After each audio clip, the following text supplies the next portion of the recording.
ഓം ശാന്തി. കഴിഞ്ഞ 2 ദിവസങ്ങളിൽ നമ്മൾ മനസ്സിൻ്റെ അഥവാ നമ്മുടെ ജീവിതത്തിൽ നമുക്ക് മുന്നോട്ട് പോകാൻ വേണ്ടി തടസ്സമായി നിൽക്കുന്ന 2 മതിൽക്കെട്ടുകൾ ഏതെന്നും അതിൽ ഏത് 2 മതിൽക്കെട്ടിനെ എങ്ങനെ നമ്മൾ പൊട്ടിക്കണം എന്നുള്ളതിനെക്കുറിച്ചൊക്കെ കുറച്ചൊക്കെ കാര്യങ്ങൾ നമ്മൾ കണ്ടു. 2ാമത്തെ ദിവസം നമ്മൾ മനസ്സ് എങ്ങനെയെല്ലാം നമ്മുടെ ജീവിതത്തിൽ മായാജാലം സൃഷ്ടിക്കുന്നു എന്നതിനെക്കുറിച്ച് മനസ്സിലാക്കി. ഇന്ന് കുറച്ചുകൂടെ നമ്മളിലേക്കുള്ള യാത്ര ആരംഭിക്കുകയാണ്. കാരണം ഈ യാത്രയ്ക്കൊരു ഉദ്ദേശമുണ്ട്. തീർച്ചയായിട്ടും 21 ദിവസം എന്ന് പറയുന്നത് ഒരു മാജിക്കൽ നമ്പറാണ് എന്ന് ഞാൻ പല ആധ്യാത്മിക ഗുരുക്കന്മാരിൽ നിന്നും പല ട്രെയിനേഴ്സിൽ നിന്നും പല ടീച്ചേഴ്സിൽ നിന്നും പലരിൽ നിന്നും പഠിച്ചതായിരിക്കുന്ന, പലപ്പോഴും എൻ്റെ ജീവിതത്തിൽ ഞാൻ അനുഭവത്തിൽ പ്രാവർത്തികമാക്കിയതായിരിക്കുന്ന ഒരു മാജിക്കൽ നമ്പറാണ് 21 എന്നത്. 21 എന്ന ഒരൊറ്റ നമ്പറിന് എന്തുകൊണ്ട് ഇത്രമാത്രം പ്രാധാന്യം എന്നാണോ? തീർച്ചയായിട്ടും 1ഉം 2ഉം എന്നത് മറച്ചിട്ട് 2ഉം ഒന്നാകുന്ന ഈ നമ്പറിൽ അഥവാ 21 തവണ ഒരു കാര്യം പല പ്രാവശ്യം നിങ്ങൾക്ക് ചെയ്യാൻ സാധിക്കുകയാണെങ്കിൽ, ചെയ്യുന്ന കാര്യത്തിൻ്റെ ആക്കവും തൂക്കവും അനുസരിച്ച് എന്ന് വേണമെങ്കിൽ സിമ്പിളായിട്ട് പറയാം. ചില കാര്യങ്ങൾ നമ്മുടെ ലക്ഷ്യങ്ങൾ ആർജിക്കാനുള്ള യാത്രയിൽ 21 തവണയിൽ ഒരു ദിവസം ഒരു തവണ എന്നുള്ള ആധാരത്തിൽ, എന്നുവെച്ചാൽ ഏത് ലക്ഷ്യത്തിലേക്കുള്ളതായിട്ടുള്ള യാത്ര, ആ നേടാൻ പോകുന്ന ലക്ഷ്യത്തിൻ്റെ ഡെപ്ത് എത്രയുണ്ട്, അത് എത്ര വിശാലമാണോ എന്നതിൻ്റെ ആധാരത്തിൽ എങ്കിലും ആ 21 എന്ന മാജിക്കൽ നമ്പർ പലപ്പോഴും ഞാൻ പ്രവർത്തിക്കുന്നത് കണ്ടിട്ടുണ്ട്. അതുകൊണ്ട് 21 ദിവസത്തിൻ്റെ ഒരു കോഴ്സ് പ്ലാൻ ചെയ്യുന്നതിൻ്റെ ഉദ്ദേശം ഇത് തന്നെയാണ്. 21 ദിവസത്തെ ഈ പ്രോഗ്രാം അറ്റൻഡ് ചെയ്ത് കഴിയുമ്പോൾ നമുക്ക് നമ്മുടെ മനസ്സിനുള്ളതായിരിക്കുന്ന സങ്കല്പങ്ങളെ നമ്മുടെ ഇച്ഛാശക്തിക്കനുസരിച്ച് പ്രവർത്തിപ്പിക്കാൻ ദിവസം കഴിയും തോറും ലോകത്തിൻ്റെ അവസ്ഥ മാറി മറിഞ്ഞുകൊണ്ടിരിക്കുന്ന കാലമാണ്. സ്വന്തം ശക്തിയെ ഡെവലപ്മെൻ്റ് ആധാരത്തിലാണ് നമുക്ക് എന്തെങ്കിലും കണ്ടെത്താൻ സാധിക്കൂ. സിറ്റുവേഷൻസ് മറിയുകയാണ്. നിങ്ങൾക്കറിയാലോ, സാമ്പത്തിക മാന്ദ്യം ഡേ ബൈ ഡേ ലോകത്ത് വർദ്ധിച്ചുകൊണ്ടിരിക്കുകയാണ്. ഏതൊക്കെ കമ്പനികൾ എന്തൊക്കെ രീതിയിലുള്ളതായിരിക്കുന്ന ഡീസൈസിങ് അഥവാ ആളുകളുടെ എണ്ണം കുറച്ചിട്ട്, അതല്ലാന്നുണ്ടെങ്കിൽ മറ്റ് പല രീതികളിലും എഫിഷ്യൻസിയിൽ ഒരാൾക്ക് 3 ആളുടെ വർക്ക് കൊടുത്തിട്ട്, ഇങ്ങനെയൊക്കെ ജീവിതത്തിൽ നമ്മുടെ പ്രൊഫഷണൽ ലൈഫ് എന്ന് പറയുന്നത് ഒരു നല്ല ക്രൈസിസിലൂടെ നീങ്ങിക്കൊണ്ടിരിക്കുന്ന ഒരു കാലഘട്ടത്തിലാണ് നമ്മൾ ജീവിക്കുന്നത്.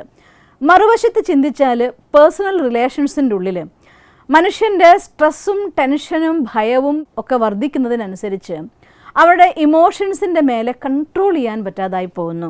അതുകൊണ്ട് പലപ്പോഴും കൗൺസിലേഴ്സിന് തേടി പോകേണ്ട അവസ്ഥ, പലപ്പോഴും സൈക്കോളജിസ്റ്റുകളുടെയും സൈക്കാട്രിസ്റ്റിൻ്റെ അടുത്ത് ട്രീറ്റ്മെൻറ്റിന് വേണ്ടി പോകേണ്ട അവസ്ഥ, ഇങ്ങനെയൊക്കെയുള്ളതായിരിക്കുന്ന മനുഷ്യൻ്റെ മാനസികാവസ്ഥയിലുണ്ടാകുന്ന സംഘർഷങ്ങളുടെ അഥവാ ബലഹീനതകളുടെ ആധാരത്തിൽ സംബന്ധങ്ങളിലുണ്ടാകുന്ന ഉലച്ചിൽ, ശരിക്കും പറഞ്ഞാൽ നമ്മുടെ ജീവിതത്തിൻ്റെ ശക്തി തന്നെ നമ്മുടെ റിലേഷൻസാണ്. ആ റിലേഷൻസ് എപ്പോഴാണോ നമ്മുടെ കൂടെ നിൽക്കുന്നവരാകുന്നത്, നമുക്ക് വേണ്ടി ജീവിക്കുന്നവരാകുന്നത്, അങ്ങനെയുള്ള ഒരു കൂട്ടത്തിൻ്റെ ഒപ്പം ജീവിക്കുമ്പോൾ നമുക്ക് തോന്നിപ്പോവും എൻ്റെ ജീവിതം എന്ന് പറയുന്നത് സാർത്ഥകമായി എന്ന് തോന്നിപ്പോവും. എന്നാൽ എനിക്ക് വേണ്ടപ്പെട്ട എൻ്റെ ബന്ധുമിത്രാദികൾ അഥവാ എൻ്റെ എന്ന് വിചാരിക്കുന്നവരുടെ എക്സ്പെക്റ്റേഷൻസ് എനിക്ക് പൂർത്തിയാക്കാൻ പറ്റാതെ വരുമ്പോൾ, എനിക്ക് അവരുടേതായിട്ടുള്ള അകലം സംഭവിച്ചു പോകുമ്പോൾ പലപ്പോഴും മനസ്സ് വിഷമിച്ചു പോവും. അതിൻ്റെയൊക്കെ റിസൾട്ട് ആയിക്കൊണ്ട് തന്നെ ഇമോഷൻസിനെ കൺട്രോൾ ചെയ്യാൻ പറ്റാതിരുന്ന ഒരവസ്ഥ വന്നു കഴിഞ്ഞാൽ അവർക്ക് ഈ ലോകത്തിലെ ജീവിതം സംബന്ധങ്ങളിൽ അഥവാ പേഴ്സണൽ ലൈഫിൽ അഥവാ ഫോർമൽ ലൈഫും ഇൻഫോർമൽ ലൈഫും നോക്കിയാൽ ഇൻഫോർമൽ ലൈഫിൻ്റെ ഉള്ളിൽ ലൈഫ് നമുക്ക് സുഖമില്ലാണ്ടായിട്ട് മാറും. ഒരു വശത്ത് സാമ്പത്തിക മാന്ദ്യത്തിൻ്റെയും അഥവാ ഓവർലോഡ് വർക്കിങ്ങിൻ്റെതായിട്ടുള്ള സ്ട്രെസ്സ്, മറുഭാഗത്ത് ആശ്രയവും ആശ്വാസവും കണ്ടെത്താൻ വേണ്ടി വന്നെത്തിച്ചേരുന്ന നമ്മുടെ വീട്ടിലെ നമ്മുടെ സ്വന്തം സംബന്ധങ്ങളിലുണ്ടാകുന്ന സംഘർഷങ്ങൾ കൊണ്ട് അതിലുണ്ടാകുന്ന വിള്ളലുകൾ, അങ്ങനെ എവിടെ നിന്നും നമുക്ക് ഇത് കിട്ടും എന്ന് ഉറച്ച് പ്രതീക്ഷിക്കാൻ പറ്റാത്ത ഒരു കാലഘട്ടത്തിലൂടെ നമ്മൾ പോവുകയാണ്. ആർക്കും താങ്ങാകാനല്ല കഴുത്ത്, താങ്ങ് കിട്ടുമോ എന്ന് തിരഞ്ഞു നടക്കുന്ന ഒരു കാലഘട്ടം. നമുക്ക് സ്വന്തം റെസ്പോൺസിബിലിറ്റി സ്വന്തം ജീവിതത്തിൻ്റെ കയ്യിലെടുക്കുന്നവർക്ക് മാത്രമാണ് ഇനിയുള്ള കാലഘട്ടം സന്തോഷമായിട്ടുള്ള ജീവിതം പറഞ്ഞിട്ടുള്ളൂ. അതുകൊണ്ട് സ്വന്തം ജീവിതത്തിൻ്റെ ഉത്തരവാദിത്വം പൂർണ്ണമായി നമ്മുടെ കയ്യിലെടുത്തുകൊണ്ട് നമ്മുടെ മനസ്സിൻ്റെ മേലതായിട്ടുള്ള അധികാരിയായിക്കൊണ്ട് മൻ ജീത്തേ ജഗത് ജീത് എന്ന് പറയുന്നു. മനസ്സിനെ കൺട്രോൾ ചെയ്ത് സങ്കല്പത്തിൻ്റെ പ്രവാഹത്തിനെ ശക്തിശാലിയാക്കി മുന്നോട്ട് കൊണ്ടുപോകാൻ കഴിഞ്ഞാൽ as you think so you become എന്ന് പറയുന്നത്, അഥവാ ഞാൻ കേട്ടിട്ടുണ്ട്, if your mind can dream it, heart can believe it, then you can achieve it എന്ന് പറയുന്നു. നമ്മുടെ മനസ്സിന് സ്വപ്നം കാണാൻ കഴിയുമെങ്കിൽ, ഹൃദയത്തിന് അതിനെ വിശ്വസിക്കാൻ കഴിയുമെങ്കിൽ തീർച്ചയായും അത് ജീവിതത്തിൽ എനിക്ക് നേടിയെടുക്കാൻ സാധിക്കും എന്ന് നിരവധി പേരുടെ വായിൽ നിന്ന് ഞാനത് കേട്ടിട്ടുണ്ട്. എന്നിട്ട് ആ സ്വപ്നം കാണുന്നതിൻ്റെ അളവ് കൂടുന്ന മനുഷ്യന്മാരാണ് കാണുന്നത്. ഈവൻ സ്വപ്നം കാണുന്നവർ ഒരു രോഗമായി മാറുന്ന അവസ്ഥയിൽ പോലും എത്തുന്ന ആളുകളെ ഞാൻ കാണാറുണ്ട്. എന്നിട്ടും എന്തുകൊണ്ട് മനുഷ്യന്മാർക്ക് ഡ്രീമിലെത്താൻ സാധിക്കുന്നില്ല? അതുകൊണ്ട് ആ സ്വന്തം ഡ്രീം എന്തെന്ന് ക്ലാരിഫൈ ചെയ്ത് അതിലേക്ക് വേണ്ടതായിട്ടുള്ള സ്റ്റെപ്പ് ബൈ സ്റ്റെപ്പായിട്ട് മുന്നേറിക്കൊണ്ട് നമുക്ക് വേണ്ട ഒരു പ്രോപ്പർ ഗൈഡൻസിലൂടെ നമ്മുടെ ഡ്രീംസിനെ സത്യത്തിലേക്ക് കൊണ്ടുവരാനുള്ളതായിട്ടുള്ള ഒരു ഗൈഡൻസ് കൊണ്ടുവരാൻ എന്ന് പറയാൻ എനിക്ക് ഒരിക്കലും പറ്റില്ല. കാരണം നമ്മൾ ഓരോരുത്തരും അവനവൻ്റെ ലൈഫിൽ ഞാനിത് എത്രമാത്രം അപ്ലൈ ചെയ്യുന്നു എന്നതിൻ്റെ ആധാരത്തിലാണ് എൻ്റെ ജീവിതം അത് സക്സസ് ഓർ നോട്ട് എന്ന് പറയുന്നത്. പക്ഷേ ഈ 21 ദിവസത്തെ യാത്രയ്ക്കൊരു ഉദ്ദേശമുണ്ട്. നമ്മുടെ ജീവിതത്തിലെ ആ ഡ്രീംസിലേക്ക് സ്റ്റെപ്പ് വെച്ച് മുന്നേറാൻ വേണ്ടി നിങ്ങളെ ശക്തരാക്കി മാറ്റുക എന്നതായിട്ടൊരു ഉദ്ദേശത്തോട് കൂടിയിട്ടാണ് 21 ദിവസത്തെ ഈ ഒരു ട്രെയിനിങ് പ്രോഗ്രാം നമ്മൾ പ്ലാൻ ചെയ്യുന്നത്. അതിൽ നമ്മുടെ ഡ്രീംസ് എന്തെന്ന് തിരിച്ചറിയാനും അത് നമുക്ക് സ്പെസിഫൈ ചെയ്തുകൊണ്ട് ഇതാണ് എൻ്റെ ഡ്രീം, അല്ലെങ്കിൽ ഞാൻ ജനിച്ചിരിക്കുന്നത് ഈ ഒരു ഉദ്ദേശത്തോടു കൂടിയാണ്, ഇന്നൊരു കാര്യം ചെയ്യാൻ വേണ്ടിയിട്ടാണ് എന്ന് സ്വയം നമുക്ക് നമ്മളെ തിരിച്ചറിയാവുന്നതായിട്ടുള്ളൊരു ഗൈഡൻസ്, ഒപ്പം നമ്മുടെ ഇമോഷൻസിനെ കൺട്രോൾ ചെയ്യാനുള്ളതായിട്ടുള്ള തിരിച്ചറിയാൻ നമുക്ക് സാധിക്കുക. എന്താണ് എൻ്റെ ഇമോഷൻസ് എന്ന് വെച്ചാൽ, ഈ ഇമോഷൻസ് നമ്മൾ വിശദമായിട്ട് വരുന്ന ക്ലാസ്സുകളിലൊക്കെ കാണും. ആ ഇമോഷൻസ് എന്ന് പറയുന്നത് ശരിക്കും ഒരു ലാറ്റിൻ വേർഡ് നിന്ന് വന്നതാണ്. സ്റ്റിറപ്പ്, ഇളക്കി ആക്റ്റീവ് ആക്കാനുള്ളതായിട്ടുള്ളൊരു സാധനം. എൻ്റെ ഉള്ളിൽ ഇളക്കി മറിച്ച് എൻ്റെ മനോവിചാരങ്ങളെയും ഭാവങ്ങളെയും ഭാവനകളെയും തിരിച്ചറിഞ്ഞ് അതനുസരിച്ച് എൻ്റെ ഡ്രീംസ് അഥവാ എയിം, എൻ്റെ ആക്ഷൻ പ്ലാൻ, എൻ്റെ തിങ്കിങ് ഇതൊക്കെ എനിക്ക് സെറ്റ് ചെയ്തുകൊണ്ട് മുന്നോട്ട് പോകാനുള്ളതായിട്ടുള്ള ഒരു പാക്കേജ്. ഒപ്പം നമുക്കൊരു ആക്ഷൻ പ്ലാൻ കൂടെ തയ്യാറാക്കണം. എല്ലാ കാര്യങ്ങളും ക്ലിയറായി, പക്ഷേ സ്റ്റെപ്പ് വെച്ച് മുന്നേറാനുള്ളതായിട്ടുള്ള ഒരു ഏണിപ്പടി ഇല്ല എങ്കിൽ നമുക്ക് ആ ലക്ഷ്യത്തിലേക്ക് കയറി എത്താനും സാധ്യമല്ല. അതുകൊണ്ട് നമ്മുടെ ജീവിതത്തിൽ വേണ്ടതായിരിക്കുന്ന ധനം, എസ്പെഷ്യലി എല്ലാവർക്കും ഏറ്റവും അത്യാവശ്യമുള്ള സാധനമാണ്. നമ്മുടെ എല്ലാ കാര്യങ്ങളും പ്ലാൻ നമുക്ക് പ്രാക്ടിക്കലാക്കണമെങ്കിൽ അതിനാവശ്യമായിരിക്കുന്ന ധനം, ഇങ്ങനെയുള്ളതായിരിക്കുന്ന നിങ്ങൾക്ക് വേണ്ടതായിട്ടുള്ള എല്ലാ സപ്പോർട്ടിനും ഉതകുന്ന ഗൈഡൻസ് ഉൾപ്പെടുത്തിയതാണ് നമ്മുടെ 21 ദിവസത്തെ കോഴ്സ് എന്ന് പറയുന്നത്. അതിന് ആദ്യം ആവശ്യം നമുക്ക് ഞാൻ ആരാണ് എന്ന് തിരിച്ചറിയാനുള്ളതായിട്ടുള്ളൊരു ശക്തിയാണ്. ഇവിടെ കുറച്ച് നിങ്ങൾക്ക് എന്നെ കണ്ടപ്പോൾ തോന്നിയിട്ടുണ്ടാവും ഇറ്റ് സ്പിരിച്വൽ എന്ന്. തീർച്ചയായിട്ടും ഞാൻ സ്പിരിച്വൽ ലൈഫ് തിരഞ്ഞെടുത്ത ഒരാളാണ്. പക്ഷേ സ്പിരിച്വാലിറ്റി എന്ന് വെച്ചാൽ അർത്ഥം ഏതെങ്കിലും മൂലയ്ക്ക് പോയിട്ട് മിണ്ടാതിരിക്കുന്ന സ്പിരിച്വാലിറ്റി അല്ല ഞാൻ സ്വന്തമാക്കിയിരിക്കുന്നത്. ഈ ലോകത്തിൽ 24 മണിക്കൂറിൽ റെസ്റ്റ് എടുക്കുന്ന 4 to 5 hours ഒഴികെ ബാക്കിയുള്ള 21 മണിക്കൂറും ആക്റ്റീവായി പ്രവർത്തിച്ചുകൊണ്ട് നമ്മുടെ കൂടെ ജീവിക്കുന്ന സമൂഹത്തിലെ ഓരോ മനുഷ്യൻ്റെയും ഭാവവും ഭാവനയും മനസ്സിലാക്കി അവരുടെ ജീവിതത്തെ കൈപിടിച്ചുയർത്തിക്കൊണ്ട് ഹാപ്പിനെസ്സിൻ്റെ സക്സസ്സിൻ്റെ പാതയിൽ മുന്നോട്ട് കൊണ്ടുപോകാനുള്ളതായിരിക്കുന്ന ഗൈഡൻസ്, അതിനുവേണ്ടി നമ്മുടെ ജീവിതത്തിന് ഒരു പ്രാവർത്തികമായ പരീക്ഷണശാലയാക്കി മാറ്റിക്കൊണ്ട് തൻ്റെ കർമ്മത്തിൻ്റെ പരീക്ഷണത്തിലൂടെ കിട്ടുന്ന പ്രതിഫലത്തിന് മറ്റുള്ളവർക്ക് കൂടി പങ്കുവെച്ചുകൊണ്ട് ജീവിതത്തെ ശ്രേഷ്ഠമാക്കാൻ, സക്സസ് ആക്കാനുള്ളതായിരിക്കുന്ന സ്പിരിച്വാലിറ്റി. ഒരു കാര്യം വളരെ ഇമ്പോർട്ടൻ്റ് ആണ്.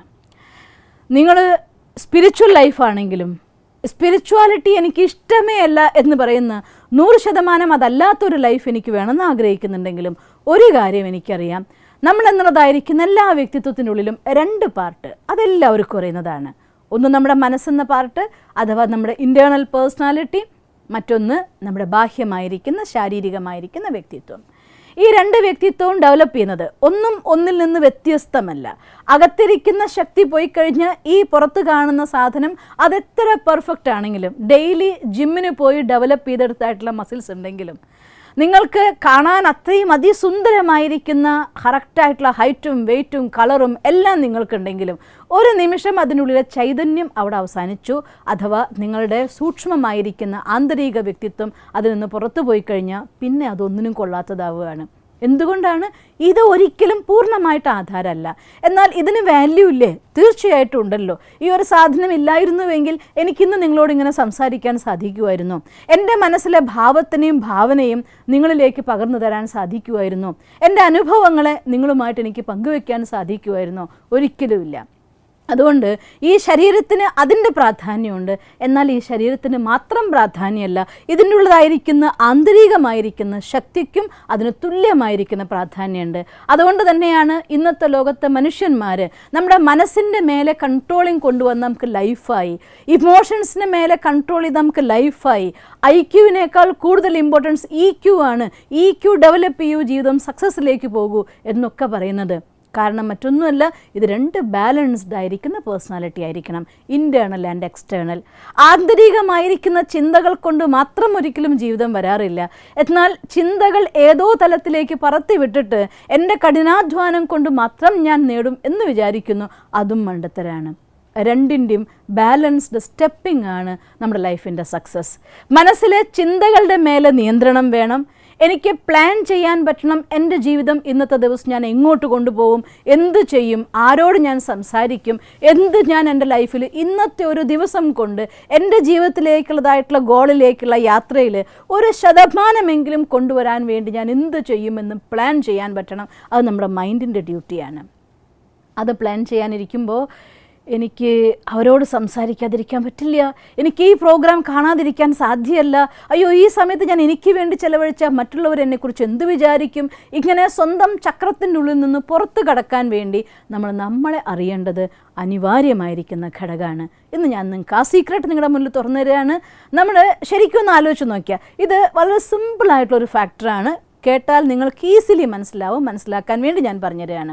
നമ്മുടെ കയ്യിൽ എന്ത് സാധനം ഉണ്ടെങ്കിലും സ്വന്തമായിട്ടൊരു വീട് നമ്മുടെ ഡ്രീമിലൂടെ സ്വന്തമാക്കി, ആ വീടിനെക്കുറിച്ച് നമ്മൾ പറയാം ഞാൻ വീടെന്ന് പറയാറില്ല, ഇതെൻ്റെ ഡ്രീമാണെന്ന് പറയും. അപ്പോൾ എൻ്റെ ഡ്രീം എന്നേ പറയുന്നുള്ളൂ. ഞാൻ വീടെന്ന് പറയുന്നില്ല, എൻ്റെ വീടെന്നേ പറയുന്നുള്ളൂ. ഞാൻ വീടല്ല, ഇത് എൻ്റെ വീടാണ്, ഞാൻ പറയുന്നു ഇതെൻ്റെ വീട്. എന്നുവെച്ചാൽ അർത്ഥം എൻ്റെ എന്നുള്ള ഉടമസ്ഥതയുള്ള അധികാരത്തിലൊരു വസ്തുവിനെക്കുറിച്ച് ഉടമസ്ഥൻ പറയുകയാണ് ഇത് എൻ്റെ വീടാണ്. അന്വേഷിക്കുന്നവർ അങ്ങനെയല്ലേ ചോദിക്കുന്നത്, ഇതിൻ്റെ ഉടമസ്ഥൻ ആരാണ്? അപ്പം ഞാനും എൻ്റെയും മലയാളത്തിൽ രണ്ടർത്ഥമുള്ള പദമാണ്. ഞാൻ എന്നത് അതിന് ഉടമസ്ഥൻ പറയുന്നു, എൻ്റെ എന്നത് ഉടമസ്ഥതയുള്ള വസ്തുവിനെക്കുറിച്ച് പറയുന്നു. ശരിയല്ലേ? ഇനി തിരിച്ചൊന്ന് ചിന്തിച്ചു നോക്കിയേ. നമ്മളെക്കുറിച്ച് ഈ പുറത്തുനിന്ന് ഞാൻ നമ്മുടെ ഉള്ളിലേക്ക് കൊണ്ടുവരികയാണ് നിങ്ങളെ. ഈ ദേഹത്തെക്കുറിച്ച് അഥവാ എന്നെക്കുറിച്ച് ഞാൻ പറയുമ്പോൾ എന്താണെന്നറിയോ? എൻ്റെ കണ്ണ്, എൻ്റെ കൈ, എൻ്റെ കാല്, എൻ്റെ ദേഹം, എല്ലാത്തിനും നമ്മൾ പറയുന്ന ഒരു കമൻ്റ് എന്താണ്? എൻ്റെ എന്നാണ് പറയുന്നത്. ഞാൻ കണ്ണ്, ഞാൻ കൈ, ഞാൻ കാല് എന്ന് പറയുന്ന ഒരാളെ ഇന്നേ വരെ ഞാൻ കണ്ടിട്ടില്ല. നിങ്ങളും കണ്ടിട്ടുണ്ടാവില്ല, ഉറപ്പായിട്ടുള്ള കാര്യം. അപ്പോൾ ഇതെല്ലാം എൻ്റെ ആണെങ്കിൽ തീർച്ചയായിട്ടും ഞാൻ എന്ന് പറയുന്ന ഉടമസ്ഥൻ ഉണ്ട് എന്നുള്ള കാര്യം ഉറപ്പല്ലേ? ആ ഉടമസ്ഥനെ കുറിച്ചാണ്, അവിടെയാണ് നമ്മുടെ തീർച്ചയായിട്ടൊരു മെൻറ്ററിങ് നടക്കേണ്ടതായിരിക്കുന്ന പോർഷൻ. നിങ്ങൾക്കറിയോ, വലിയ കപ്പൽ ഈ കടലിൽ 100 കണക്കിന് ആളുകളെയും വഹിച്ചുകൊണ്ട്, 10 കണക്കിന് സാധനങ്ങളെയും വഹിച്ചുകൊണ്ട് ഒരു രാജ്യത്തിൽ നിന്ന് മറ്റൊരു രാജ്യത്തേക്ക് പോകുന്നതായിരിക്കുന്ന വലിയ കപ്പൽ. ആ കപ്പലിൻ്റെ ദിശ കപ്പലിനെ മൊത്തം മാറ്റാറില്ല, ഒരു ചെറിയ ചക്രം. ആ ചക്രം തിരിച്ചു കഴിഞ്ഞാൽ കപ്പൽ ദിശ മാറുകയായി. എവിടെ നിന്ന് എവിടേക്ക് വേണമെങ്കിൽ, കിഴക്കുന്ന് പടിഞ്ഞാർക്ക് മാറ്റാം, പടിഞ്ഞാറുന്ന് കിഴക്കോട്ട് മാറ്റാം, എവിടേക്ക് വേണമെങ്കിൽ നമുക്ക് മാറ്റാം, ചക്രം തിരിക്കാൻ സാധിച്ചാൽ. അതുപോലെ നമ്മുടെ ജീവിതത്തിൻ്റെ ചക്രം തിരിക്കുന്നതായിരിക്കുന്ന ഒരു ചെറിയ ചക്രം നമ്മുടെ ഉള്ളിലുമുണ്ട്. ആ ചക്രത്തെ മനസ്സിലാക്കിയാൽ അതിന് നമുക്ക് ടേൺ ചെയ്യാൻ പറ്റിയ നമ്മുടെ ജീവിതം എവിടെ നിന്ന് എവിടേക്ക് വേണമെങ്കിൽ ആവാം. താഴേക്ക് പോകുന്നതിന് മേലേക്ക് വേണമെങ്കിൽ കൊണ്ടുപോകാം, മേലേക്കുള്ള യാത്ര ഇങ്ങോട്ട് വേണ്ട റൈറ്റിലേക്ക് വേണമെങ്കിൽ റൈറ്റിലേക്ക് ഡിറക്റ്റ് ചെയ്യാം. ജീവിതത്തെ വഴിതിരിക്കാനുള്ളതായിരിക്കുന്ന ആ കുഞ്ഞു ചക്രമാണ് നമ്മുടെ ഇൻറ്റേർണൽ പേഴ്സണാലിറ്റി, അഥവാ സ്പിരിച്വൽ ലാംഗ്വേജിൽ പറയുകയാണെങ്കിൽ അതിനെ ആത്മാവ് എന്നാണ് വിശേഷിപ്പിക്കുന്നത്.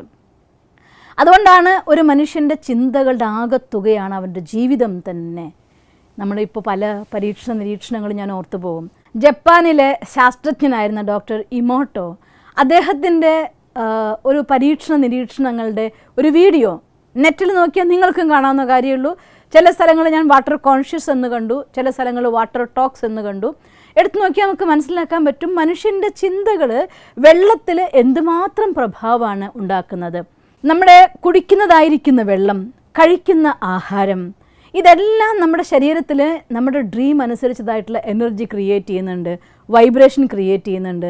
ഈ ശരീരത്തിൽ മനസ്സിലുണ്ടാവുന്ന സങ്കല്പം അത് വളരെ വേഗം ഈ കോശങ്ങളിലൂടെ കമ്മ്യൂണിക്കേറ്റ് ചെയ്ത് ശരീരത്തിൻ്റെ അവസാന കോശത്തിൽ വരെ പോയി അതിൽ നിന്നായിട്ടുള്ള എനർജി പുറത്തേക്ക് സ്പ്രെഡ് ചെയ്ത് അത് ഏത് ടൈപ്പ് എനർജി പ്രൊഡ്യൂസ് ചെയ്തോ അതേ ടൈപ്പ് സാധനം നമ്മളിലേക്ക് വലിച്ചു കൊണ്ടുവരികയാണ്. ഒന്ന് ആലോചിച്ച് നോക്കിയേ, നമ്മുടെ ബാഹ്യ ജീവിതത്തിൻ്റെ ഉള്ളിൽ ആന്തരികമായിരിക്കുന്ന ശക്തിക്ക് എത്രമാത്രം പ്രാധാന്യമാണുള്ളത്. അത് ഹെൽത്തിലാവട്ടെ, വെൽത്തിലാവട്ടെ, എന്തിലും ആവട്ടെ. ഞാൻ പലപ്പോഴും വായിച്ചറിഞ്ഞിട്ടുണ്ട്, പലതെൻ്റെ ജീവിതത്തിൻ്റെ ഒരു അനുഭവം ഉണ്ടായിട്ടുണ്ട്. എൻ്റെ കൂട്ടുകാരിയുടെ ഒരു അനിയൻ ഉറക്കത്തിൽ നടക്കുന്ന സ്വഭാവം ഉണ്ടായിരുന്നു. ആ കുട്ടി നടന്ന ഒരു ദിവസം അവരുടെ വീട്ടിൽ ഒരു പണ്ടത്തെ കാലത്ത് സാധനമൊക്കെ സൂക്ഷിക്കുന്ന ഒരു ട്രങ്ക് എന്ന് പറയും, ഇരുമ്പിൻ്റെ വലിയൊരു പെട്ടിയാണ്. 1-2 പേരൊക്കെ കൂടി ഉയർത്തിയെടുക്കേണ്ട സാധനമാണ്. ഈ കുട്ടി ഉറക്കത്തിൽ ഒറ്റയ്ക്ക് പോയിട്ട് ആ പെട്ടിയെടുത്ത് ഉയർത്തി കൊണ്ടുവന്ന് അവൻ്റെ അനിയൻ്റെ മേലെ വെച്ചു. കിടന്നുറങ്ങുന്ന കുട്ടിക്ക് ശ്വാസം മുട്ടി കരഞ്ഞു. അച്ഛനും അമ്മ എഴുന്നേറ്റ് നോക്കുമ്പോൾ ഈ പെട്ടീനെ എങ്ങനെ പിടിച്ചു. ഈ കുട്ടി ഉറങ്ങുകയാണ്, അപ്പോഴും അവൻ ഉറക്കത്തിലാണ്. അച്ഛൻ്റെ അടി കിട്ടിയപ്പോഴാണ് ഉറക്കത്തിൽ നിന്ന് അവൻ ഞെട്ടുന്നത്. ഈ പെട്ടിയെടുത്ത് മാറ്റാൻ പോയിട്ട് ഉണർന്നു കഴിഞ്ഞപ്പോൾ അവനാകെ ഞാൻ ഇങ്ങനെയൊക്കെ ചെയ്തോ എന്നുള്ള ആകെ വിഷമത്തിൽ നിൽക്കുകയാണ്. അച്ഛനും അമ്മയും കൂടിയിട്ട് ആ പെട്ടി പുറത്തെടുത്ത് വയ്ക്കുക. നിങ്ങളൊന്ന് ആലോചിച്ച് നോക്കിയേ, സബ് കോൺഷ്യസ് മൈൻഡ് എത്രമാത്രം പവർ ഉണ്ടെന്നുള്ള കാര്യം. ഉറക്കത്തിൽ ഒരു കൊച്ചു പയ്യന് ഒരു വലിയ പെട്ടി ഉയർത്തി നടക്കാൻ സാധിക്കുന്നു എന്നുവെച്ചാൽ അർത്ഥം നമ്മുടെ മനസ്സിലെ സങ്കല്പം, ചിന്തകൾ നമ്മുടെ ശരീരത്തിൻ്റെ ശക്തിയുടെ വലിയ ഘടകമാണ്. അഥവാ അതാണ് ആധാരം നമുക്ക് പറയാം. അതുകൊണ്ട് ശരീരത്തിൻ്റെ ശക്തിക്ക് ആധാരത്തിലല്ല മനുഷ്യന്മാർ പ്രവർത്തിക്കുന്നത്. ഒരു മനുഷ്യൻ്റെ മനസ്സിൻ്റെ ശക്തിയുടെ ആധാരത്തിലാണ് ഒരു മനുഷ്യൻ പ്രവർത്തിക്കുന്നത്. ഈ മനസ്സെന്നതായിരിക്കുന്ന മായാജാലം അഥവാ മനസ്സെന്നതായിരിക്കുന്ന മാജിക്, അതിൻ്റെ സ്വന്തം സ്ഥലം നമ്മുടെ ഇൻറ്റേർണൽ പേഴ്സണാലിറ്റിയാണ്. അതുകൊണ്ടാണ് മനസ്സിനെ ഓപ്പറേറ്റ് ചെയ്യാൻ ആർക്കും സാധിക്കാതിരിക്കുന്നത്. ആ ആന്തരികമായിരിക്കുന്ന ശക്തിയെ വിഷ്വലൈസ് ചെയ്യാൻ നമുക്കതിൻ്റെ റിയൽ ഫോമിൽ ഒരു പോയിൻ്റ് ഓഫ് ലൈറ്റായിട്ട് നമുക്ക് കാണാം. ഞാൻ എന്ന ആന്തരിക വ്യക്തിത്വം അഥവാ ആത്മ അതിസൂക്ഷ്മമായ ഒരു പ്രകാശ നക്ഷത്രമായിട്ട്. എന്നാൽ ഈ ബോഡിയിൽ അതിനെവിടെയായിരിക്കാം അതിൻ്റെ ഇരിപ്പിടം ഉണ്ടാകുന്നത്? പലപ്പോഴും പല രീതിയിലും മനുഷ്യന്മാരുടെ സംസാരം കേട്ടിട്ടുണ്ട്. ചിലർ വിശ്വസിക്കുന്നു ശരീരം മുഴുവൻ ഈ ആത്മാവ് നിറഞ്ഞു നിൽക്കുന്നു എന്നാണ്. ചിലരുടെ വിചാരം നമ്മുടെ ഹൃദയത്തിലാണ് ആത്മാവ് വസിക്കുന്നതെന്നാണ്.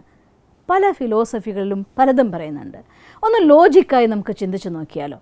സപ്പോസ് നമ്മുടെ ഹാർട്ടിലാണ് ആ ഒരു എനർജി അതിൻ്റെ ഉറവിടമെങ്കിൽ ഒരു ഹാർട്ട് എടുത്ത് മറ്റൊരാൾക്ക് കൊടുക്കുമ്പോഴോ? ഞാൻ ഓർമ്മിക്കും ഒരു ഇബ്രഹാമും വേറെ 2 വ്യക്തികളുടെ തമ്മിലുള്ളതായിട്ടുള്ള ഹാർട്ടിൻ്റെ അടുത്ത് മാറ്റൽ. ഒരാൾക്ക് ജീവിതത്തിൽ എന്ത് തന്നെ വന്നാലും അതിനെ അതിശക്തമായിട്ട് നേരിടാനുള്ളതായിരിക്കുന്ന ശേഷിയുള്ള ഒരാളായിരുന്നു, ഒരാൾ സാധാരണ ഒരു വ്യക്തിയായിരുന്നു. അങ്ങനെ മരിച്ച ആളുടെ ഹാർട്ട് എടുത്ത് വേറൊരാൾക്ക് വെച്ചു കൊടുത്തു. ഈ അതിശക്തനായിരിക്കുന്ന ആൾക്കാരുടെ ഹാർട്ട് എടുത്ത് മറ്റൊരാൾക്ക് കൊടുത്തിട്ട് അയാളുടെ സംസ്കാരത്തിൽ യാതൊരു വ്യത്യാസവും വന്നില്ല. ഹാർട്ട് കിട്ടി, ബോഡി ആക്റ്റീവായി പ്രവർത്തിക്കാൻ തുടങ്ങി. ആ മനുഷ്യൻ, എബ്രഹാമും സുകുമാരൻ ജീവിച്ചു വന്നു. പക്ഷേ അബ്രഹാം അവിടെ അവസാനിച്ചു. ആ ക്യാരക്ടർ, അദ്ദേഹത്തിൻ്റെ ദൃഢത, അദ്ദേഹത്തിൻ്റെ ഹാർഡ് വർക്കിംഗ്, ആ പേഴ്സണാലിറ്റി അതവിടെ അവസാനിക്കുകയാണ് ചെയ്തത്. സപ്പോസ് ഈ ഹാർട്ടിലായിരുന്നുവെങ്കിൽ, ഇൻറ്റേർണൽ പേഴ്സണാലിറ്റിയുടെ ഉറവിടം നമ്മുടെ ഹൃദയമായിരുന്നുവെങ്കിൽ, ഈ ഹൃദയം എടുത്ത് അങ്ങോട്ട് വെച്ചപ്പോൾ അതങ്ങോട്ട് പോയില്ലല്ലോ. അപ്പോൾ അവിടെയെല്ലാം നമുക്ക് ഉറപ്പിക്കാം. പിന്നെ ഈ ശരീരത്തിൽ മുഴുവൻ അതിൻ്റെ എനർജി സ്പ്രെഡ് ആവാം. പക്ഷേ ഇത് മുഴുവൻ ശരീരത്തിലാണ് എങ്കിൽ ശരീരത്തിൻ്റെ ഒരു ഭാഗം പോകുമ്പോൾ അതിൻ്റെ ഭാഗവും പോയേനെ, അതും വികലാംഗനായേനെ. അതിൻ്റെ പ്രവർത്തനങ്ങളിൽ ശരീരത്തിൻ്റെ ഒരു ഭാഗം പോയി എന്ന് കരുതിയിട്ട് മനസ്സിൻ്റെ ചിന്തകൾ ഒരു ഭാഗം പോകുന്നില്ല, അതിൻ്റെ പ്രവർത്തനക്ഷമത കുറയുന്നുമില്ല. അപ്പോൾ തീർച്ചയായിട്ടും ഇവിടെ ഒന്നുമല്ല. പിന്നെ നമുക്ക് സയൻസ് ഇത്രയും ഡെവലപ്പായ കാലം ഇത്രയൊന്നും നമുക്ക് ചിന്തിക്കണമെന്ന് കൂടിയില്ല. ഒന്ന് ചിന്തിച്ച് നോക്കിയാൽ ഈ ശരീരത്തിൻ്റെ എല്ലാ ആക്ടിവിറ്റിയും കൺട്രോൾ ചെയ്യപ്പെടുന്നത് നമ്മുടെ ശരീരത്തിലെ ഹൈപ്പോതലാമസിൻ്റെ പിറ്റ്യൂട്ടറി ആൻഡ് പിനിയൽ ഗ്ലാൻസ് കൂടിച്ചേരുന്ന സ്ഥാനത്താണ്. ഞാൻ ഈ കാര്യം കാണണമെങ്കിലും, ഈ കാര്യം കേൾക്കണമെങ്കിലും, രുചി അറിയണമെങ്കിലും, കൈകൊണ്ട് സ്പർശിക്കണമെങ്കിലും, അതല്ല ഞാനൊരു സുഗന്ധത്തിനെ മണക്കണമെങ്കിലും, എന്ത് ശരീരത്തിൻ്റെ ഭാഗത്തിൽ, ശരീരത്തിലെ ഏത് ഭാഗത്ത്, കാലിൻ്റെ അടി മുതൽ തലയുടെ മേലെ വരെയുള്ള വിരൽ തുമ്പുകൾ വരെയുള്ള ഏതൊരു ആക്ഷനും നടക്കണമെന്നുണ്ടെങ്കിൽ ഇവിടെ നിന്നുള്ള മെസ്സേജ് അത് ഇങ്ങോട്ട് പോയേ തീരൂ. അവിടെ എത്തിക്കഴിഞ്ഞാൽ അവിടെ നിന്നുള്ള റെസ്പോൺസാണ് നമുക്ക് ആ കാര്യത്തിന് ഞാൻ കണ്ടു, കേട്ടു, അല്ലെങ്കിൽ രുചിച്ചു, ടേസ്റ്റ് അറിഞ്ഞു, മണത്തു, അല്ലെങ്കിൽ സ്പർശിച്ചു എല്ലാം പറയുന്നതിൻ്റെ ആധാരം. എന്നുവെച്ചാൽ തീർച്ചയായിട്ടും ഈ കൺട്രോളറുടെ സ്ഥാനം മറ്റെവിടെയായിരിക്കാൻ വഴിയില്ല. നമ്മുടെ ശരീരത്തിൻ്റെ ഇവിടുന്ന് 2 സൂചി ഇറക്കി കൂട്ടിമുട്ടുന്ന സ്ഥാനമായിട്ട് വരും. ഹൈപ്പോതലാമസിൻ്റെ ആരംഭ സ്ഥാനത്ത് പിറ്റ്യൂട്ടറി ആൻഡ് പിനിയൽ ഗ്ലാൻസ് കൂടിച്ചേരുന്നതായിട്ടുള്ള സ്ഥാനം അവിടെ ഇരുന്നുകൊണ്ട് ഈ ശരീരത്തിലൂടെ എല്ലാ ആക്ടിവിറ്റിയും ചെയ്യുന്ന ദ ഇൻറ്റേർണൽ പേഴ്സണാലിറ്റി അഥവാ ഞാൻ എന്ന് പറയുന്ന യഥാർത്ഥ സത്ത, അത് തീർച്ചയായിട്ടും ഇതിൻ്റെ ഉള്ളിലാണ് ഇരിക്കുന്നത്. അവിടെ ഇരുന്നിട്ട് ഈ സംവേദനങ്ങളിലൂടെ ഈ ശരീരത്തിലൂടെ എല്ലാ ആക്ടിവിറ്റിയും ചെയ്യുകയാണ്. അപ്പോൾ ആ എൻ്റെ ഉള്ളിലിരിക്കുന്നതായിട്ടുള്ള ആന്തരിക വ്യക്തിത്വത്തിൻ്റെ അഥവാ ആത്മാവിൻ്റെ 3 സൂക്ഷ്മ ശക്തികളാണ് mind, intellect and subconscious mind അഥവാ സംസ്കാരം എന്ന് നമുക്ക് പറയാം. നമ്മുടെ ചിന്തകളുടെ ഒക്കെ തന്നെ ഉറവിടമായിരിക്കുന്ന മനസ്സ്. നമ്മൾ കഴിഞ്ഞ ദിവസം കണ്ടിരുന്നു വാട്ട് ഡസ് മൈൻഡ് ഡു എന്ന് നമ്മൾ മനസ്സിലാക്കിയിരുന്നു. മനസ്സ് ചിന്തിക്കുന്നു അഥവാ ഫീൽ ചെയ്യുന്നു, പിന്നെ അത് ക്രിയേറ്റ് ചെയ്യുന്നു, റിമെമ്പർ ചെയ്യുന്നു, റിയലൈസ് ചെയ്യുന്നു, ഇമാജിൻ ചെയ്യുന്നു. ഇതൊക്കെ നമ്മൾ കഴിഞ്ഞ ദിവസത്തെ ക്ലാസ്സിൽ കണ്ടിട്ടുണ്ടായിരുന്നു. അതിലും അപ്പുറം നമ്മുടെ ചിന്തകളുടെ ആധാരത്തിലൂടെ ഉപബോധ മനസ്സുകളുടെ ഒത്തുചേരലിലൂടെ ഒരു കർമ്മവുമായി നമ്മൾ മുന്നോട്ട് പോകാൻ നോക്കിയാൽ നിങ്ങളുടെ ലൈഫിൽ നേടാൻ പറ്റാത്ത ഒന്നും ഈ ലോകത്തില്ല. അത് 100% സത്യമാണ്. പക്ഷെ കണ്ടീഷനുണ്ട്. എന്താണ് കണ്ടീഷൻ? അപ്ലൈ. നമ്മുടെ ഉപബോധ മനസ്സിൻ്റെ ഉള്ളിൽ ക്ലീൻ ആൻഡ് ക്ലിയർ ആക്കിക്കൊണ്ട് ഉപബോധ മനസ്സുകളുടെ സങ്കല്പധാര ഒരു തലത്തിലേക്ക് കൊണ്ടുവരാൻ സാധിച്ചാൽ നടക്കാത്തതായിട്ടൊന്നുമില്ല എന്നല്ല, ഇത് രണ്ടും ഒന്നിപ്പിച്ചാൽ നടക്കാത്തതായിട്ടൊന്നുമില്ല. ഒന്നിപ്പിക്കാൻ എന്തു വേണ്ടി വരും?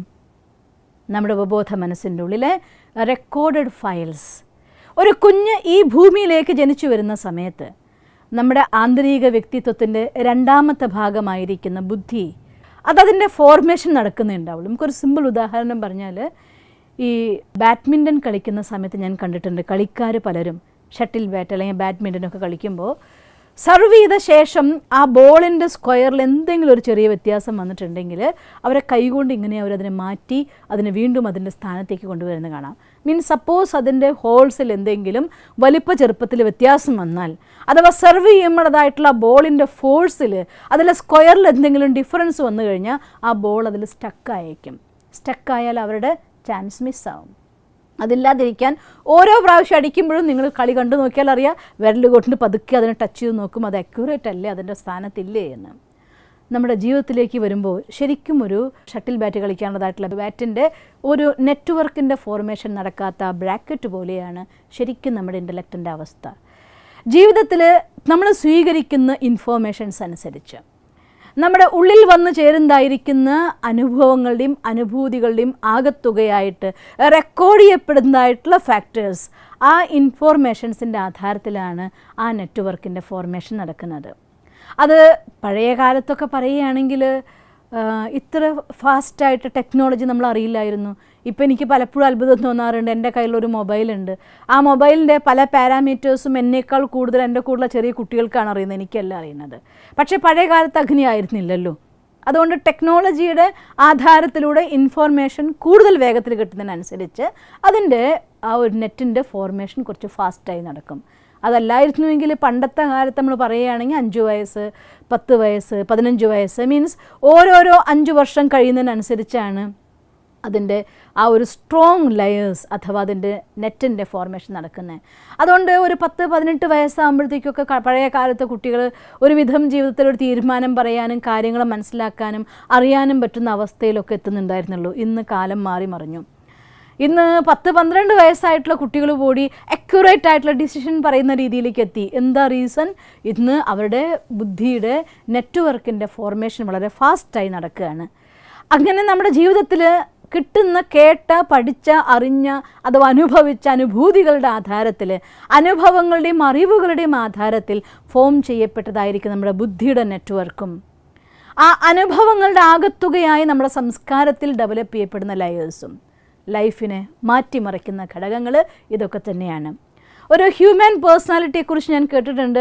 ഹ്യൂമൻ പേഴ്സണാലിറ്റി എന്ന് പറയുന്നത് ഒരു മഞ്ഞുമല പോലെയാണ് എന്നൊക്കെയാണ് പറയാറ്. കാരണം മനുഷ്യ വ്യക്തിത്വത്തിൻ്റെ മഞ്ഞുമല ഫോർമേഷൻ, ഒരു മഞ്ഞുമല ഉണ്ടാകുന്നത് സീസണലായിട്ട് അതിൻ്റെ മേലെ വരുന്നതായിരിക്കുന്ന മഞ്ഞിൻ്റെ ലെയറുകൾ കൊണ്ട് ഒന്നിൽ നിന്ന് മറ്റൊന്നിലേക്ക് ആ രീതിയിൽ ഫോർമേഷൻ വന്ന് ഒരു വലിയ മലയായി മാറും. സീസൺ മാറുമ്പോൾ ചില മേലെ ലെയർ ഉരുകിയേക്കാം, വീണ്ടും വന്നേക്കാം, ഒക്കെ വരാം. അങ്ങനെ നോക്കിക്കഴിഞ്ഞാൽ പല ലെയറുകൾ അടുക്കി വെച്ചുണ്ടാക്കിയതായിരിക്കുന്ന വലിയൊരു മലയായിട്ടാണ് നമുക്ക് മഞ്ഞുമല തോന്നുക. എന്നാൽ ഈ മലയുടെ ഒരു 10% പുറത്ത് കാണാം, 90% വെള്ളത്തിൻ്റെ അടിയിലായിരിക്കും. അതുകൊണ്ടാണ് നമ്മുടെ ടൈറ്റാനിക്, നിങ്ങൾ ഓർക്കുന്നുണ്ടായിരിക്കും, ടൈറ്റാനിക് കപ്പൽ ഒരിക്കലും മുങ്ങില്ല എന്നതായിരിക്കുന്ന ഒരു പൂർണ്ണ വിശ്വാസത്തോടു കൂടി, മറ്റൊരു ഭാഷയിൽ ഞാൻ പറയുന്നതായാലും എൻ്റെ ഫീലിംഗ് ഓവർ കോൺഫിഡൻസോട് കൂടിയിട്ട് ഇറക്കിയതായിരിക്കുന്ന കപ്പലായിരുന്നു ടൈറ്റാനിക്. പക്ഷേ അതിൻ്റെ ആദ്യ യാത്രയിൽ തന്നെ ഇടിച്ച് തകർന്നു പോയി. എന്തായിരുന്നു അറിയോ? ആ കപ്പലിൻ്റെ സ്പെഷ്യാലിറ്റി നിങ്ങളും കേട്ടിട്ടുണ്ടാവും, ഡബിൾ ഹള്ളുള്ളതാണ്. പുറത്തെ ഹൾ അഥവാ തകർന്നു പോയാൽ പോലും അതകത്തെ ഹൾ അഥവാ വായു അറയിനുള്ളിൽ കപ്പൽ പൊന്തിക്കിടക്കുകയുള്ളൂ, താഴില്ല എന്ന് വിചാരിച്ചു. പക്ഷെ കൂട്ടിയിടിച്ചത് മഞ്ഞുമലയായിട്ടായിരുന്നു. മഞ്ഞുമലയുടെ പുറത്ത് കാണുന്നതിനേക്കാൾ 90% അകത്താണ്. ആ ഇടിയുടെ ആഘാതത്തിൽ അതിൻ്റെ അകത്തെയും പുറത്തെയും വായു അറകൾ അഥവാ ഹൾ പൂർണ്ണമായി തകർന്നു പോയി.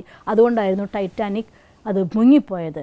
അതിലപ്പുറം നമ്മുടെ ഓവർ കോൺഫിഡൻസ് കൊണ്ട് ഒരു ലൈഫ് ബോട്ട് പോലും അതിനുള്ളിൽ കരുതിയിരുന്നില്ല. മുങ്ങില്ല എന്നതായിരിക്കുന്നത് ദൃഢവിശ്വാസം കൊണ്ട്. ശരിക്കും നമ്മുടെ ജീവിതത്തിൽ പേഴ്സണാലിറ്റി എൻ്റെ ഉള്ളിലിരിക്കുന്നതായിരിക്കുന്ന ഘടകങ്ങൾ പോസിറ്റീവ് ഓർ നെഗറ്റീവ്. ചില ആളുകളുള്ളിൽ ഒരുപാട് പോസിറ്റീവായിട്ടുള്ള എനർജി നിറഞ്ഞു നിൽക്കുന്നുണ്ടായിരിക്കും. പക്ഷെ അതിൻ്റെ പുറത്തുള്ള ലെയറുകളുടെ കട്ടി കാരണം കൊണ്ട് അതെങ്ങനെ ആ കട്ടി വന്നു? ജീവിതത്തിൽ കണ്ടും കേട്ടും അറിഞ്ഞും അനുഭവിച്ചും മുന്നോട്ട് പോയ ദിവസങ്ങൾ കൊണ്ട് രൂപീകരിക്കപ്പെട്ടതായിട്ടുള്ള പുറത്തെ ലെയറിൻ്റെ കട്ടി കൊണ്ട് അവർക്ക് അവരുടെ സ്കിൽ അഥവാ അവരുടെ എബിലിറ്റി, അവരുടെ ഉള്ളിലുള്ളതായിരിക്കുന്ന ക്വാളിറ്റി അവർക്ക് ലൈഫിൽ അതിനെ ഇംപ്ലിമെൻ്റ് ചെയ്യാൻ പറ്റാത്തത് കൊണ്ട് ജീവിതം എവിടെയെങ്കിലുമൊക്കെ ഒഴുകി നീങ്ങുന്നതായിരിക്കുന്ന കുറേ മഞ്ഞുമലകളെപ്പോലെ ആവാറുണ്ട്. തിരിച്ചറിയാൻ പറ്റിയാൽ എൻ്റെ ഉള്ളിലിരിക്കുന്നതായിരിക്കുന്ന അളവറ്റ നിധിയായിരിക്കുന്ന നമ്മുടെ സ്കിൽ, എൻ്റെ സ്വന്തമായിരിക്കുന്ന കഴിവ്, എൻ്റെ സ്വന്തമായിരിക്കുന്ന ടാലൻറ്റ്, എൻ്റെ ഉള്ളിൽ നിറച്ചു നിൽക്കുന്നതായിരിക്കുന്ന സ്പെഷ്യാലിറ്റി, അതിനെ മനസ്സിലാക്കിക്കൊണ്ട് ആ ഒരു ഐസ്ബർഗിന് പൊട്ടിച്ചു പുറത്തു വരാൻ സാധിച്ചാൽ ജീവിതം എവിടേക്കാണ് എത്തിച്ചേരുക എന്ന് പ്രവചിക്കാനാവാത്ത വിധം നമുക്ക് ജീവിതത്തിൽ അത്രയും ഹൈറ്റ്സിലേക്ക് പോകാനും പറ്റും. പക്ഷെ പൊട്ടിക്കണമെങ്കിൽ ഈ ലെയറുകളെ മനസ്സിലാക്കണം.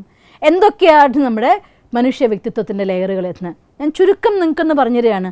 ഒന്നാമത്തെ, ജീവിതത്തിൻ്റെ അനുഭവങ്ങൾ കൊണ്ട് പഠനങ്ങൾ കൊണ്ട് വന്നു ചേരുന്നത്, മാതാപിതാക്കളിൽ നിന്ന് വന്നു ചേരുന്നതായിട്ടുള്ള ഘടകങ്ങൾ, പിന്നെ നമ്മുടെ കൂട്ടുകാരിൽ നിന്ന് വന്നു ചേരുന്ന ഘടകങ്ങൾ, വായിച്ചറിഞ്ഞ കാര്യങ്ങളുടെ ആധാരത്തിലുള്ളത്, പാസ്റ്റ് ബർത്തിൻ്റെ ആധാരത്തിലുള്ളത്. ഇതിനേക്കാളൊക്കെ ഏറ്റവും പവർഫുള്ളായിട്ടുള്ള ഒരു അണ്ടർ കറൻ്റ് ഉണ്ട്. നമ്മൾ നേരത്തെ പറഞ്ഞ പോലെ പൊട്ടിക്കാനുള്ളതായിട്ടുള്ള അണ്ടർ കറൻറ്റ്. അതിൻ്റെ പേരാണ് ഇച്ഛാശക്തി. ലോകത്തിൽ ഇച്ഛാശക്തി ഉണർത്തിയെടുത്ത ഒരാളെയും തടയാൻ ആർക്കും സാധിച്ചില്ല. ഒരൊറ്റ ഗാന്ധി നാണം കുണുങ്ങിയായിട്ട് ആൾക്കൂട്ടത്തിൽ സംസാരിക്കാൻ മടിച്ചിരുന്ന ഒരു മോഹൻ കരംചന്ദ് ഗാന്ധിജിയിലേക്ക് എത്തിയെങ്കിൽ ആ എനർജി പുറത്തേക്ക് പ്രവഹിച്ചപ്പോഴാണ്. ഒരു സാധാരണ കന്യാസ്ത്രീയായിരുന്ന മദർ തെരേസയിലേക്ക് ഉയർത്തപ്പെട്ടത് ജീവിതത്തിൻ്റെ അനുഭവത്തിൻ്റെ ആഴത്തിൽ തുളയ്ക്കപ്പെട്ടു പോയപ്പോൾ അതിൻ്റെ ഉള്ളിൽ നിന്ന് പുറത്തേക്ക് ഒഴുകിയതായിരിക്കുന്ന അതിശക്തമായിരിക്കുന്ന ഇച്ഛാശക്തിയുടെ പ്രവാഹം കൊണ്ടാണ്. ഇന്ന് ഏത് മഹാത്മാവിൻ്റെ ചരിത്രം വേണമെങ്കിൽ എടുത്തോളൂ, എല്ലാവരുടെ ഉള്ളിൽ നിന്നും ആ ഇച്ഛാശക്തിയുടെ പുറത്തേക്കുള്ള പ്രവാഹം കൊണ്ടാണ്. പക്ഷേ ഇതൊക്കെ പറയുമ്പോൾ പലരുടെയും മനസ്സിൽ വരും, അത് അവർക്ക് വിധിച്ചതായിരുന്നു. വിധിച്ചതല്ല, നമുക്കും നേടിയെടുക്കാൻ സാധിക്കുന്നതാണ്. ഇച്ഛാശക്തി അഥവാ വിൽ പവർ എന്ന് പറയുന്നത് ആക്ടിവേറ്റഡ് പോസിറ്റീവ് തോട്ട് എനർജിയാണ്. നമ്മുടെ ഉള്ളിൽ നമുക്ക് ഡെവലപ്പ് ചെയ്തെടുക്കാൻ സാധിക്കുന്ന എനർജിയാണ്. ഒരൊറ്റ കെമിസ്ട്രി പഠിച്ചാൽ നമുക്ക് മനസ്സിലാക്കാം. ഒരു വെള്ളം ഉണ്ടാകുന്നതിൻ്റെ രാസപ്രവർത്തനം എന്തെന്ന് ചിന്തിച്ചു നോക്കിയേ. 2 ഹൈഡ്രജൻ ആറ്റങ്ങളും ഒരു ഓക്സിജൻ ആറ്റവും അവർ പരസ്പരം അടുത്ത് വരുന്ന സമയത്തുണ്ടാകുന്ന മൈന്യൂട്ടായിരിക്കുന്ന എനർജി ട്രാൻസാക്ഷൻ, ഇലക്ട്രോൺസിൻ്റെ അവയുടെ ആറ്റങ്ങളുടെ പുറത്തുള്ള ഇലക്ട്രോൺസിൻ്റെ ഓർബിറ്റിൽ അതിൻ്റെ പ്രവാഹത്തിന് അഥവാ അതിൻ്റെ സ്പീഡ്, റൊട്ടേഷൻ്റെ സ്പീഡ് ഇരട്ടിയാക്കുന്നു. ഒരു ലിമിറ്റിലധികം എനർജി വന്ന സാധനം പുറത്തേക്ക് വന്നിരിക്കും. ഉടനെ അതൊരു പോസിറ്റീവ് അയോണുള്ളതായിരിക്കുന്ന അയോണുകളാകുന്നു. ആറ്റങ്ങൾക്ക് പകരം അയോണുകൾ കൂടിച്ചേർന്ന് സംയുക്തമുണ്ടാകുന്നു. നമ്മൾ ഉപയോഗിക്കുന്ന വെള്ളമായിട്ട് മാറും. ഹൈഡ്രജൻ ഒറ്റയ്ക്ക് നിൽക്കുമ്പോൾ കുടിക്കാനാവില്ല. ഓക്സിജൻ ഒറ്റയ്ക്ക് നിൽക്കുമ്പോൾ ദാഹം അകറ്റാൻ സാധ്യമല്ല. ഓക്സിജനും ഹൈഡ്രജനും കൂട്ടിച്ചേർക്കാൻ സാധിച്ചാൽ അത് ജീവൻ്റെ ആധാരമായിരിക്കുന്ന ജലമായിട്ട് പരിവർത്തനാവും. മനുഷ്യൻ്റെ ചിന്തകളുടെ ഉള്ളിൽ ഒളിഞ്ഞിരിക്കുന്ന അമൂല്യമായിരിക്കുന്ന ശക്തി ഇത് തന്നെയാണ്. നമ്മുടെ ഉള്ളിൽ നിന്ന് കൂട്ടിച്ചേർക്കേണ്ട സങ്കല്പധാരയെക്കുറിച്ച് തിരിച്ചറിഞ്ഞുകൊണ്ട് അതിൻ്റെ സാധ്യതകളെ മനസ്സിലാക്കിക്കൊണ്ട് അതിൻ്റെ ഉറവിടത്തിനെ കണ്ടെത്തി വേണ്ട സങ്കല്പങ്ങളെ ഉണർത്തിയെടുക്കാൻ നമുക്ക് സാധിക്കുമെങ്കിൽ തീർച്ചയായിട്ടും നമ്മുടെ ഉള്ളിലെ അയോണുകൾ കൂട്ടിച്ചേർന്ന് പുതിയ രാസമാറ്റത്തിലൂടെ ജീവിതത്തിന് വിചാരിച്ച ലക്ഷ്യത്തിലേക്ക് കൊണ്ടുപോകാൻ സാധിക്കും. അഥവാ നമ്മുടെ പേഴ്സണാലിറ്റിയുടെ ഉള്ളിലുള്ളതായിട്ടുള്ള മാജിക്കൽ ചേഞ്ച് കൊണ്ടുവരാൻ സാധിക്കും. ഇത് തന്നെയാണ് ഈ 21 ദിവസത്തെ കോഴ്സിൽ നമ്മൾ വിചാരിക്കുന്നതായിട്ടുള്ള നമ്മുടെ എയിം. നമുക്ക് അടുത്ത ദിവസത്തെ ക്ലാസ്സിൽ ഇനി നമുക്ക് കാണാം എന്തൊക്കെയാണ് നമ്മുടെ മനസ്സിൻ്റെ ഉള്ളിൽ നിന്ന് കോൺഫിഡൻസ് ഒളിപ്പിച്ചു വെച്ച ഘടകങ്ങൾ, പൊട്ടിച്ചെറിയേണ്ടത് എന്തൊക്കെയാണ്, ഏതിനെ പൊട്ടിച്ചെറിഞ്ഞിട്ടാണ് നമ്മുടെ കോൺഫിഡൻസ് ലെവൽ ഹൈറ്റ്സിൽ എത്തിക്കേണ്ടത്. അതിലൂടെ ആ രാസമാറ്റം ആ കെമിക്കൽ ചേഞ്ച് നമ്മുടെ പേഴ്സണാലിറ്റിയിൽ എങ്ങനെ കൊണ്ടുവരാം, ഇതൊക്കെ നമ്മൾ വരുന്ന ക്ലാസ്സുകളിൽ കാണുന്നതായിരിക്കും. എന്തായാലും ഈ 3 ദിവസം നമ്മുടെ കൂടെ യാത്ര ചെയ്ത് നിങ്ങൾക്കെല്ലാം ഒരു സമ്മാനം തരാതെ എനിക്ക് പോകാനാവില്ല. അതുകൊണ്ട് നമ്മുടെ ഉള്ളിൽ നിന്ന് ആ ഹൈ എനർജറ്റിക് ആയിരിക്കുന്ന പോസിറ്റീവ് തോട്ട് ക്രിയേറ്റ് ചെയ്യാനുള്ള ദാഹം ഉണർത്താൻ 2 minutes മെഡിറ്റേഷൻ.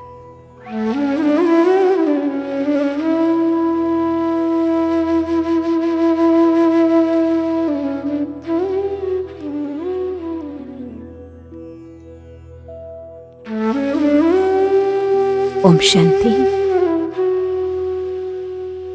നിങ്ങളുടെ മുറിയിൽ ധ്യാനം ചെയ്യാൻ ഉപയോഗിക്കുന്ന സ്ഥലത്ത് സ്വസ്ഥമായിരുന്നാലും ഒന്നുകിൽ തറയിൽ വിരിച്ച വിരിപ്പിൽ അഥവാ കസേരയിൽ. ശ്രദ്ധിക്കണം, കൈകൾ കാലുകളിൽ വിശ്രമിക്കുന്ന രീതിയിൽ കമഴ്ത്തി വച്ചിരിക്കണം. നട്ടെല്ല് നിവർന്നിരിക്കണം. കണ്ണുകൾ അർദ്ധനിമീലിത നേത്രങ്ങളായിക്കൊണ്ട് ഏതെങ്കിലും ഒരു സ്ഥാനത്ത് ഉടക്കി വയ്ക്കണം. അഥവാ നിങ്ങൾക്കതിൽ ശ്രദ്ധ കുറയുന്നു എന്ന് തോന്നുന്നുവെങ്കിൽ കണ്ണടയ്ക്കാവുന്നതുമാണ്, കുഴപ്പമില്ല. പക്ഷെ ഉറങ്ങാതിരിക്കാൻ ശ്രദ്ധിക്കണമെന്ന് മാത്രം. അങ്ങനെ നമ്മുടെ ശ്രദ്ധയെ പുറം ലോകത്തുനിന്ന് പതുക്കെ പതുക്കെ ഈ മുറിയിലേക്ക് കൊണ്ടുവരികയാണ്. ഒന്ന് കാതോർത്ത് നോക്കിയേ. പുറമെ നിന്ന് എന്തെങ്കിലും ശബ്ദങ്ങൾ കേൾക്കുന്നുണ്ടോ? എന്തൊക്കെയോ ശബ്ദങ്ങൾ കേൾക്കുന്നുണ്ട്. പക്ഷേ എനിക്ക് ഈ ശബ്ദങ്ങളൊന്നുമായിട്ട് യാതൊരു ബന്ധവുമില്ല. ഇപ്പം ഞാൻ അതുമായി ബന്ധപ്പെട്ടിരിക്കുകയല്ല, ഞാൻ എനിക്കൊപ്പം ഇരിക്കുകയാണ്. എന്നെ കാണാനിരിക്കുകയാണോ? അല്ല, ഞാൻ എന്നിലൊരു മാറ്റം കൊണ്ടുവരാൻ ദൃഢപ്രതിജ്ഞ എടുത്തുകൊണ്ടിരിക്കുകയാണ്. തീർച്ചയായും ഇന്ന് എനിക്കൊരു മാറ്റം കൊണ്ടുവന്നേ പറ്റൂ. എൻ്റെ ഉള്ളിൽ നിന്ന് എൻ്റെ ശക്തികൾ ഉണർത്തിയേ പറ്റൂ. എൻ്റെ ജീവിതം മറ്റാരോ ഏതോ മൂലയ്ക്ക് ഇരുന്ന് ഒരു റിമോട്ട് കൺട്രോൾ കൊണ്ട് നിയന്ത്രിക്കുന്ന ഒന്നാകരുത്. ഞാൻ എൻ്റെ ജീവിതത്തിൻ്റെ അധികാരിയാണ്. തീർച്ചയായും എനിക്കെൻ്റെ ജീവിതത്തിൻ്റെ കീ എൻ്റെ കയ്യിലെടുക്കാൻ സാധിക്കുക ചെയ്യും. അതിന് എൻ്റെ സമൂലമായ പരിവർത്തനം, അകത്തും പുറത്തും ഒരുപോലുള്ള പരിവർത്തനം, ആന്തരിക വ്യക്തിത്വത്തിലും ബാഹ്യമായ വ്യക്തിത്വത്തിലും തികച്ചും പുതിയൊരു വ്യക്തിയായി തന്നെ, പുതിയൊരു പേഴ്സണാലിറ്റിയായി തന്നെ ഞാൻ പരിവർത്തനമാകും. എൻ്റെ ഉള്ളിൽ ആ പരിവർത്തനത്തിൻ്റെ ശക്തി കൊണ്ടുവരാനുള്ളതായ ദൃഢസങ്കല്പം ഞാൻ സ്വീകരിക്കുകയാണ്. യെസ്, ഞാൻ പുറത്തെ ലോകത്ത് നിന്ന് എന്നെ പൂർണ്ണമായും മുക്തനാക്കിക്കൊണ്ട്, ഡിറ്റാച്ചായിക്കൊണ്ട് ഈ കസേരയിൽ എൻ്റെ പരിവർത്തനത്തിന് വിധേയമായി എന്നെ തന്നെ സമർപ്പിച്ച് ഇരിക്കുകയാണ്. എന്നെ ആരാണ് പരിവർത്തനം ചെയ്യുന്നത്? മറ്റാരുമല്ല, ഞാൻ തന്നെയാണ് എൻ്റെ പരിവർത്തകൻ. തീർച്ചയായും എനിക്ക് മാത്രമേ എന്നെ മാറ്റാൻ കഴിയൂ. എന്നാൽ ആ ശക്തി എൻ്റെ ഉള്ളിലുണ്ട്. അതിനെനിക്ക് ഉണർത്തണം. അതിനുവേണ്ടി ഞാൻ അകത്തേക്ക് നോക്കുകയാണ്. എൻ്റെ ശ്രദ്ധയെ ഈ ശരീരത്തിലെ കാലിൻ്റെ പെരുവിരൽ മുതൽ പതിയെ പതിയെ നീക്കുകയാണ്. കാൽപാദം മുതൽ 2 കാലുകളിലൂടെയും ശ്രദ്ധ പായിച്ച് കാൽമുട്ടുകളിലൂടെ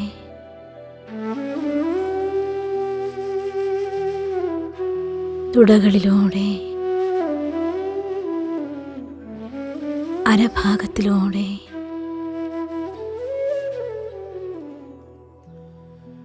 വയറും നെഞ്ചും ഷോൾഡറും പുറവുമെല്ലാം പതിയെ കൈവിരലുകൾ വരെ കഴുത്തിലൂടെ എൻ്റെ തലയിലെ തലച്ചോറിലൂടെ,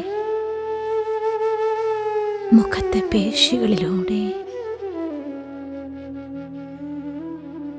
ഇവിടെയെല്ലാം ഞാൻ എൻ്റെ ശ്രദ്ധയെ വായിക്കുന്നതിനൊപ്പം ഇതെല്ലാം റിലാക്സ്ഡ് ആയിരിക്കുന്നു. Complete relaxed.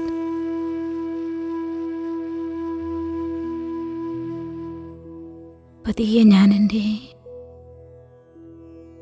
ശ്വാസോച്ഛ്വാസത്തിലേക്ക് ശ്രദ്ധയെ കൊണ്ടുവരുന്നു. പ്രാണവായു അകത്തേക്കും പുറത്തേക്കും പ്രവഹിക്കുന്നു.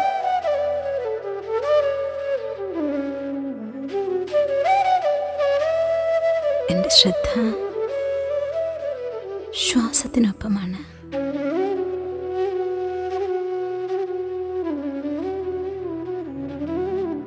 പതിയെ പതിയെ എൻ്റെ ശ്വാസം വളരെ മന്ദഗതിയിലായിരിക്കുന്നു.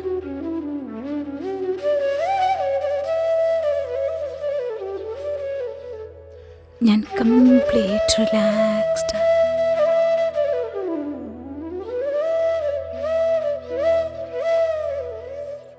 ഇപ്പോഴെൻ്റെ ശ്രദ്ധയെ ഭ്രൂമധ്യത്തിലേക്ക് കൊണ്ടുവരുന്നു. യെസ്, പരിവർത്തനം ബാഹ്യ ശരീരത്തിലല്ല, ഇവിടെയാണ് വേണ്ടത്. എൻ്റെ സങ്കല്പത്തിലാണ് പരിവർത്തനം വേണ്ടത്. എൻ്റെ സമീപനത്തിലാണ് പരിവർത്തനം വേണ്ടത്. എൻ്റെ ചിന്തയിലും വാക്കിലും കർമ്മത്തിലുമാണ് പരിവർത്തനം വേണ്ടത്. ഞാനെന്ന ആന്തരിക വ്യക്തിത്വം, സചേതനമായ ശക്തി, കപ്പലിൻ്റെ ചക്രത്തെ പോലെ ഈ വലിയ ശരീരത്തെ സുഗമമായി പ്രവർത്തിപ്പിക്കുന്ന ആന്തരിക ചൈതന്യമാണ്. ഞാനാണ് ഈ ജീവിതം തയ്യാറാക്കിയത്. എനിക്കെൻ്റെ ജീവിതത്തെ എങ്ങനെ വേണമെങ്കിലും മാറ്റാനാകും. ഞാൻ ആ പരമമായ ശക്തിയോട് അതിനുള്ള സഹായം ആവശ്യപ്പെടുകയാണ്.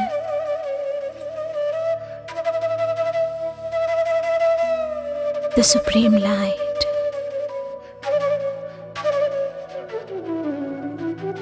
ലോകത്തിൻ്റെ മുഴുവൻ ആദരണീയനായ ആ പരമമായ ശക്തി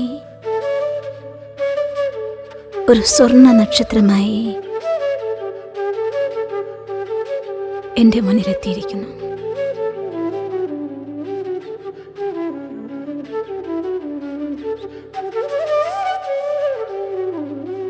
ശീതളമായ സുവർണ രശ്മികൾ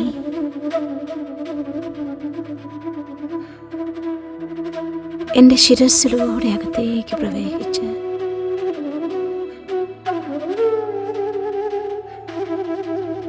എന്നെ തഴുകിക്കൊണ്ട് എൻ്റെ ശരീരത്തിൽ മുഴുവൻ നിറയുകയാണ്.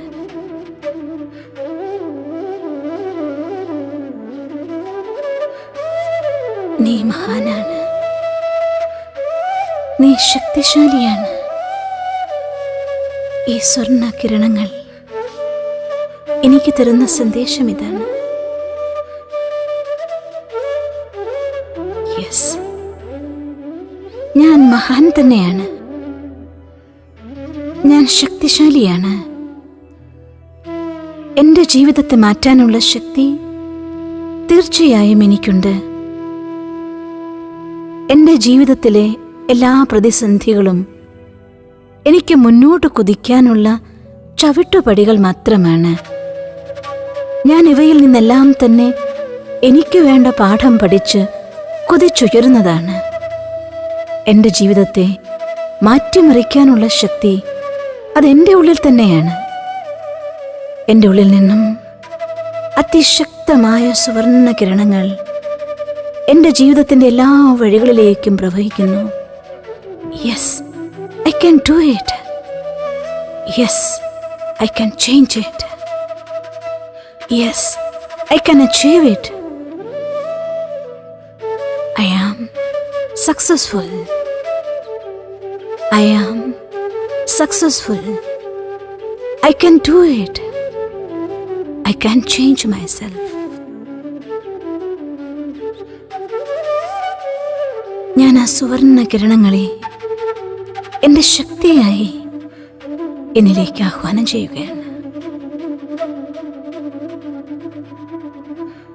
ഞാൻ എന്നെ തന്നെ പരിവർത്തനം ചെയ്യുമെന്ന് എന്നോട് പ്രതിജ്ഞയെടുക്കുകയാണ്. എൻ്റെ ആന്തരിക ശക്തികൾ ഉണർന്നിരിക്കുന്നു.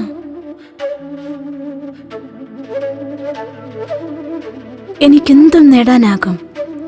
ഞാൻ എൻ്റെ ജീവിതത്തിൽ വിജയിയാകുക തന്നെ ചെയ്യും.